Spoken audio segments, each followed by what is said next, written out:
ஆண்டவராகிய இயேசு கிறிஸ்துவுக்குள் மிகவும் பிரியமான சகோதர சகோதரர்களே, ஆமென்.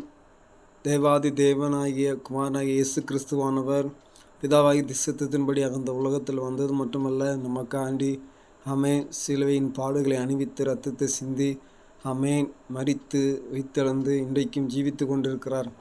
அந்த தேவாதி தேவன் நம்மளை பார்த்து சொல்லுகிறார், நீங்கள் என்னுடைய ஜனம் அல்ல, மாறாக நீங்கள் என்னுடைய பிள்ளைகளாக என்ன செய்தீங்கன்னா இருக்கீங்க. எப்போது தெரியுமா?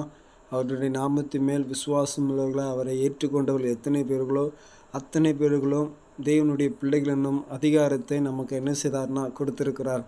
அருமையான சகோதர சகோதரிகளை, நாம் அவர் ஜனம் அல்ல. ஜனம் என்பதற்கும் பிள்ளைகள் என்பதற்கும் நிறைய வித்தியாசம் இருக்கிறது. ஆமென். பிள்ளைகள் என்பது அவருக்கு சொந்த உரிமையை என்ன செய்துனா காட்டுகிறது. அந்த சொந்த உரிமையை நம்மேல் வைத்து நான் ஆமென் அவருடைய தகப்பன் அவர்கள் என்னுடைய பிள்ளைகளாக இருக்கிறார் என்று சொல்லி அவர் சொல்லியிருக்கிறார். ஆமென். அந்த அதிகாரத்தை நாம் கைப்பற்றி கொள்வோம். அவருடைய நாமத்தை தொடர்ந்து வைத்துவோமே.